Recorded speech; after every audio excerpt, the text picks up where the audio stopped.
zoom out and zoom back in for the game on Sunday, or one of the games on Sunday.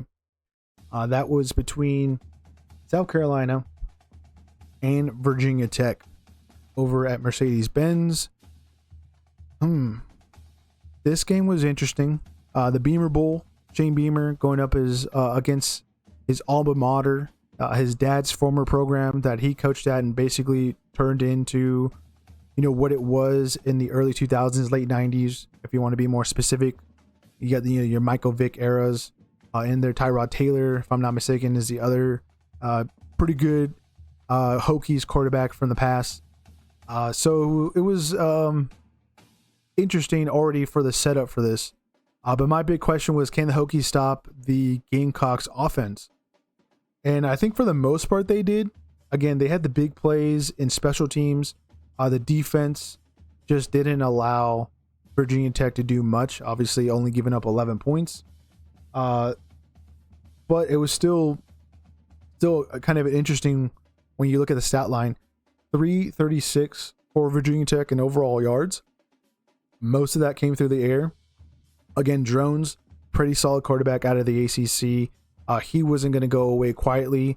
I would say Virginia Tech did a good job in getting drives going, but they just couldn't finish anything or really get past the 50 and do anything with it. And yeah, I was also a little worried with the new linebacker core for the Gamecocks. They have some new guys, new blood there with Johnson, who is stepping up. I believe he's a true sophomore. And then Murphy, who came through the portal from Florida State. And they look like they did decent. There was one play when I watched that replay. I'm trying to remember the last name. I think it was David Boosie. He had a big play on drone for a tackle for loss.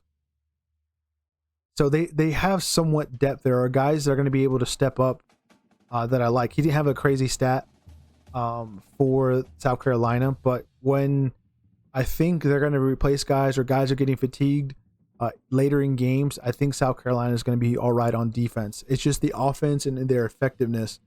You have Harbor, you have Bennett Jr., you have Faison. Faison didn't have the best debut, only 7 carries for 40 yards. Helped contribute for the 125 overall on the ground for the Gamecocks. Thought that needs to be a little bit more. They need to find more ways to get him involved, not just through the running game, but maybe through the passing game as well. Some swing passes. We saw that at Utah State for him, as that's where he transfers in from. So we'll see again how that all shakes up. You guys, Lenore Sellers also didn't disappoint in this one. His first game of the season, he had an amazing play. I saw a post that that was comparing Lenoris to Ben Roethlisberger and how he was throwing Virginia Tech defenders off of him, evading pressure, getting outside the pocket. He had a nice run. If you go back and watch the highlights of this one, where he was able to pick up the first down and kind of help put the game away. Again, my concerns going into it, not only with that linebacker core that I mentioned, but the offensive line for South Carolina. So that's kind of like my issue, I guess, eventually.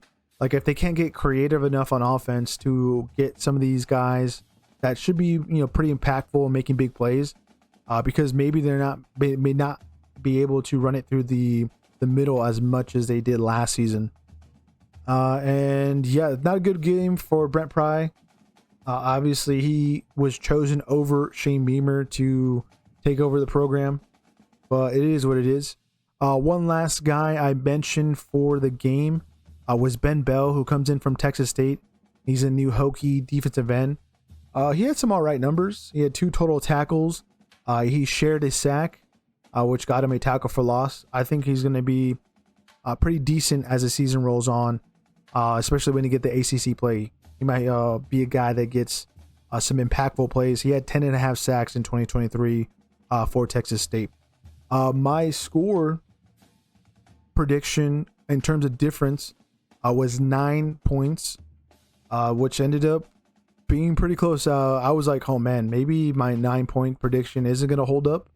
But it looks like, yeah, It was what, 13, so 4 extra. Yeah, I was expecting multiple possession win for the Gamecocks. They were favored by 7.5, and it looks like it held because, again, their defense was more than solid enough, more talented than what the Hokies had on the field, and that's why they ended up again winning 24-11 there on the neutral site field.